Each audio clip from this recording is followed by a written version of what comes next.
Hello বন্ধুরা, প্রিয়া এফসা কিচেনে তোমাদের সবাইকে স্বাগত। আজকে তোমাদের সাথে শেয়ার করলাম হেলদি একটা জলখাবারের রেসিপি। বাচ্চারা দেখবে লাউ খেতে কিন্তু একদমই পছন্দ করে না, তাই আজকে তোমাদের সাথে শেয়ার করলাম লাউয়ের চিলা। খুব তাড়াতাড়ি এটা হয়ে যায় আর খেতেও বেশ ভালো লাগবে। রেসিপিটা ভালো লাগলে প্লিজ আমার চ্যানেলটিকে লাইক ও শেয়ার করে দিও। তবে দেখে নাও আমি এটা কেমনভাবে তৈরি করি। লাউয়ের চিলাটা করার জন্যে আমি এখানে অর্ধেক লাউ নিয়েছি আর নিয়েছি একটা গাজর। এবারে লাউয়ের খোসাটা ছাড়িয়ে নেব। একবার আমার মতন করে লাউয়ের চিলাটা বাড়িতে বানিয়ে দেখো। বাড়ির প্রত্যেকেই কিন্তু বেশ আনন্দের সহিত খাবে। মাঝের মধ্যেই তারা বায়না করবে যে জলখাবারে লাউয়ের চিলা খাবো।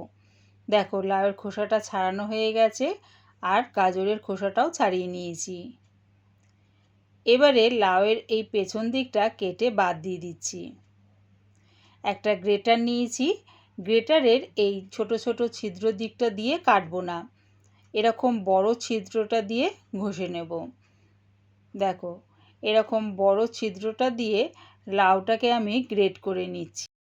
বড় ছিদ্রটা দিয়ে যদি লাউটাকে গ্রেট করা হয় দেখবে লাউটা খুব সুন্দরভাবে গ্রেট হচ্ছে। আর দেখো, ঠিক এরকম সরু সরু লম্বা লম্বাভাবে লাউটা গ্রেট হয়ে যাচ্ছে। এইভাবেই আমি পুরো লাউটাকে গ্রেট করে নেব। আর যদি লাউয়ের মধ্যে দানা থাকে তাহলে ওই দানার অংশটা কিন্তু বাদ দিয়ে দিও। দেখো, লাউটা খুব সুন্দরভাবে গ্রেট করে নিয়েছি। ওই একইভাবে গাজরটাকেও গ্রেট করে নিচ্ছি।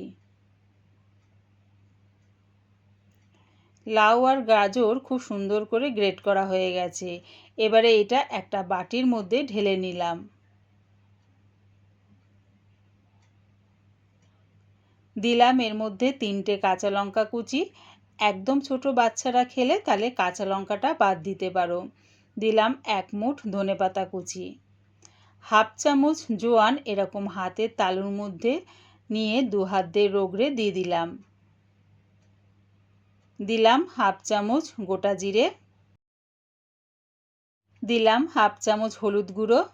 কালারের জন্য দিলাম 1 চামচ কাশ্মীরি লঙ্কার গুঁড়ো। দিলাম 5 চামচ আটা। তোমরা চাইলে এটা ময়দা দিয়েও করতে পারো। দিলাম 3 চামচ চালের গুঁড়ো। চালের গুঁড়োটা দিলে দেখবে বেশ একটা মুচমুচে ভাব আসবে। দিলাম স্বাদ অনুযায়ী নুন। সব কিছু এবারে ভালো করে মাখিয়ে নেব। প্রথমেই কিন্তু জল দিয়ে মাখিও না, লাউয়ের থেকে যে জলটা বেরোয় সেইটা দিয়ে আগে ভালো করে মাখিয়ে নিচ্ছি, তাহলে বুঝতে পারবো এরপর কতটা জল লাগবে। দেখো, ভালো করে মাখিয়ে নিলাম আগে শুকনো অবস্থায়। এবারে অল্প অল্প জল দিয়ে একটা ব্যাটার তৈরি করব।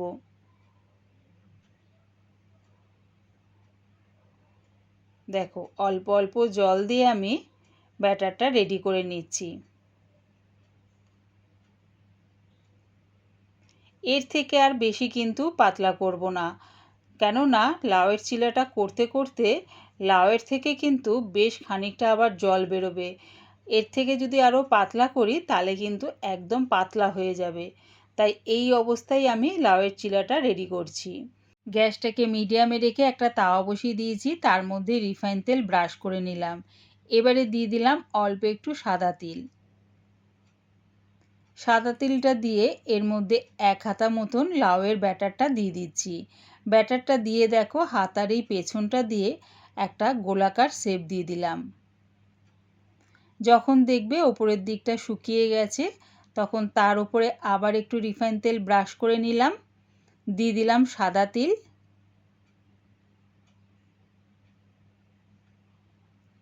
এবারে এটাকে উল্টিয়ে দিলাম।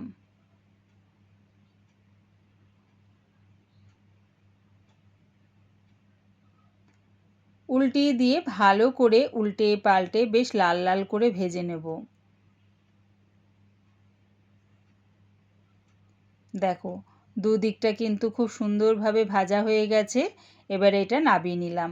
ওই একইভাবে গ্যাসটাকে কিন্তু মিডিয়ামে রেখেছি। রিফাইন তেল ব্রাশ করে নিয়ে সাদা তেল দিয়ে দিলাম। 1 হাতা মতন লাউয়ের ব্যাটারটা দিয়ে একটা গোল শেপ দিয়ে দিলাম। ওপরের দিকটা শুকিয়ে গেলে একটু রিফাইন তেল ব্রাশ করে দিয়ে আবারও একটু সাদা তিল ছড়িয়ে দিলাম।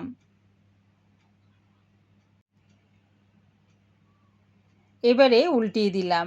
এইরকম উল্টে পাল্টে লাল লাল করে ভেজে নাবিয়ে নেব। লাউয়ের চিলাগুলো একই রকমভাবে ভেজে নাবিয়ে নিচ্ছি।